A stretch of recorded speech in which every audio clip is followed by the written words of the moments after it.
Hey, it's me again, Eric Dunn, and I just got back from Las Vegas. I went to the $60,000 Hall of Fame Foosball tournament there, and at this tournament they had a special event. It was called Johnny Lott Rollerball, high stakes rollerball, and this was obviously a rollerball event, but it was a single ball event, single rollerball. That was pretty much $1,000 a team to enter, and 7 or 8 teams entered. I think it was only 7 eventually entered it, and me and Nutran, another guy from Canada, out east in Toronto or Hamilton, entered the event together. And I had to come up with a rollerball series on my 3-rod to actually be able to play this event, because normally I shoot a rollover, and rollovers weren't allowed. They weren't going to work because it's not a rollerball shot. So this event was a lot of fun. I wanted to share kind of the series I came up with. It's kind of a rolling push pull kick series. So basically the toss, as you know with me, everything is repetition if you've been watching my other videos. So the toss, while I read, looks like this. It's like this. This is the part where the toss is. Hug, hug, hug, hug. So from this kind of toss, it should hopefully be able to be quite difficult for the defender to tell, am I reading a push shot or am I reading a pull kick? So this is what this series is. It's a mixture of a pull kick series and a push series. So you had 12 seconds in this event. So 12 seconds to read. So one of the first options I kind of came up with, as you can tell, the defense I've already got set up in a dead bar kind of formation. So one of the first options out of this should look hopefully the same, is a dead bar pull kick. Don't want to change any speed. It's in the rhythm of it. Let's try that again.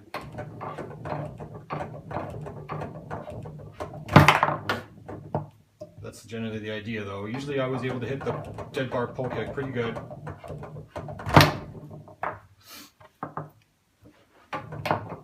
Actually, I found it much easier to do this on the tables at the tournament than my table here at home.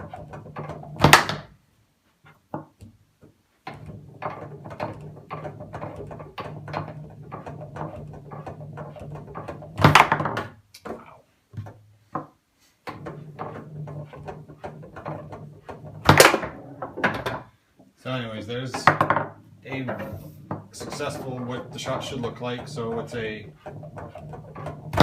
rolling kind of pull kick out of that whole set. That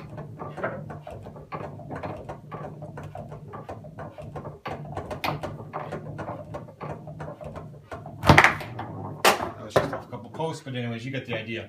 So of course, if they're going to block that, you got to have an option off of that. So in order, the way to block that is either they use the goalie to block it. So then, now it's about the goalie's going to block it.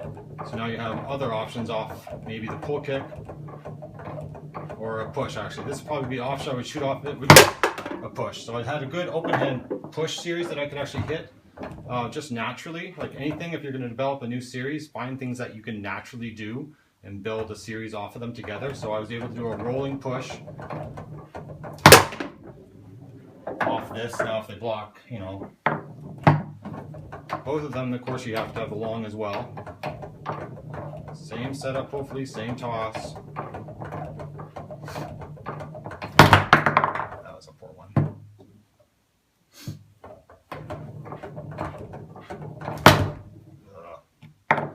Not very well practiced, but oh well, let's try again. Oh, better.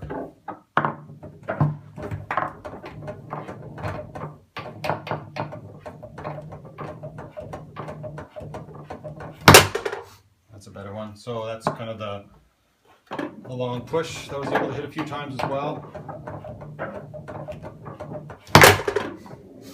And as you notice, it's not, as a bit of a secret, at least for the way I hit it, I don't start it from way down here, the push. The push actually starts, that long push starts off of here, like off the, off the push toss, I guess you can call it. It made it a little bit easier for me to hit for some reason. So that's kind of there's one last push option. That's of course the push just normal straight.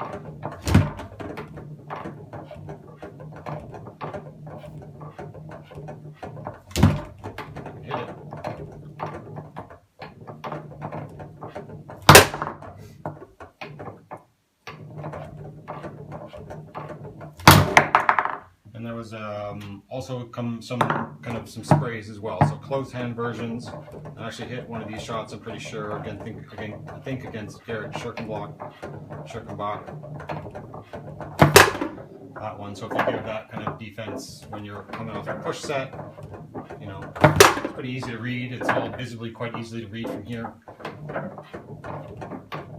was going to try to play with a closed hand straight, but I wasn't able to hit it really consistently. The closed hand, sorry, the open hand straight was better for me. So that's the push option. So as well, I also wanted to have pull kick options. Because I'm doing a pull kick kind of toss on the other side. So this really, hopefully, was going to keep them guessing as to which one I was reading.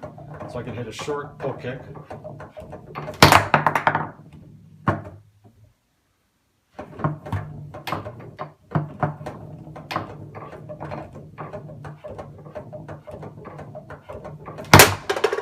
That. And that's kind of actually a shot I actually learned off Thor Donovan many years ago. When I first started going on tour, I had a pull kick as my main shot. Before the rollover was really popular. Oops, that was bad.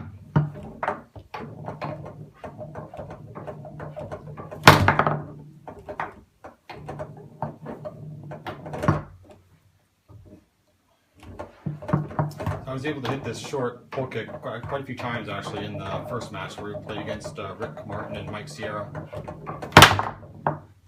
quite well. Anyways, you get the idea. Of course, then you also want to have off that same toss a middle pull kick. That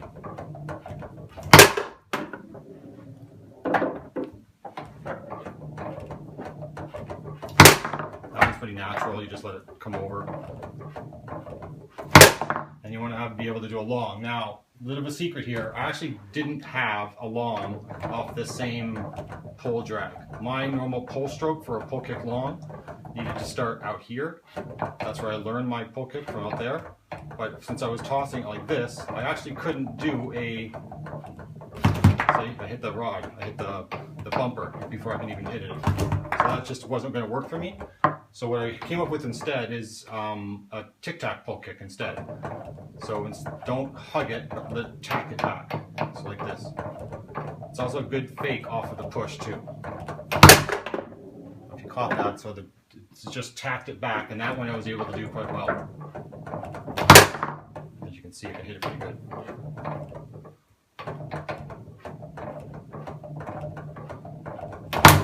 Hopefully everything looks the same, the toss is the same, just at the last minute I launch into the pull kick. So that one, the goal of that was really to, if they're really reading on the push, if they think I'm really going to do a push, that should catch them by surprise, especially if I spray it like that. Go find that other ball. Oh well. So there was a couple other options in there as well. That was the core main of the options. I didn't want to do like a, you know, a British or Hamilton kind of tic-tac like this. I just wasn't good at, you know, the finesse kind of slow shots required to do that well. I wanted to have kind of a good power series with good hard shots that I could do under pressure, because this was a big money event. There's going to be a lot of pressure, and so doing little finesse shots under pressure, not likely my strength, so I wanted to have power shots, all you could do. That, you know, that let you handle the pressure, you do full out power, and you can hit it with confidence. A couple of the other fun ones that might have been mixed in, but I really didn't use them when it mattered, but you know, ones like that, where instead of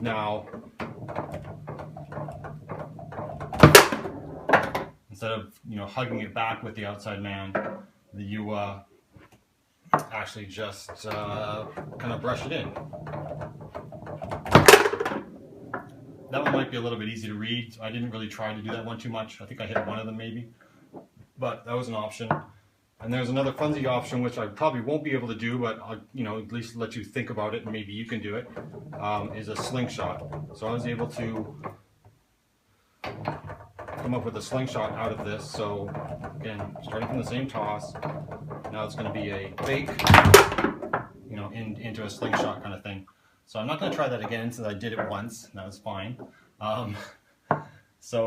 That's generally the idea. So in slow motion though, to see that, the slingshots is all about the toss. So it was kind of coming across, fake, tit-tat, then hit it. That's what the slingshot kind of was. So it was coming in, tit-tat, hit it, like that. There was one last option. Oh yeah, push kick. Didn't really do it, but it's more just another fun option. Pull kick, fake, push kick. Like that. As you can see, I'm not going to hit that one very well. That one hurts my wrist quite a bit, so I really didn't want to mix it in as one of my main options.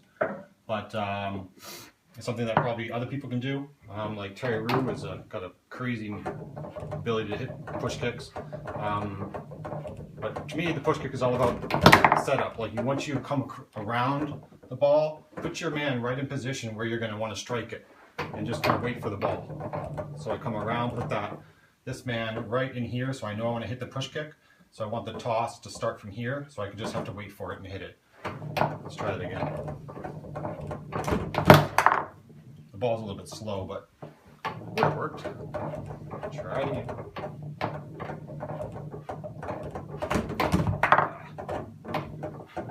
And this is one of the reasons why I actually didn't do this shot, because I really couldn't do it too well, but that's an option that maybe someone could do. Maybe open hand. But, you know, whatever.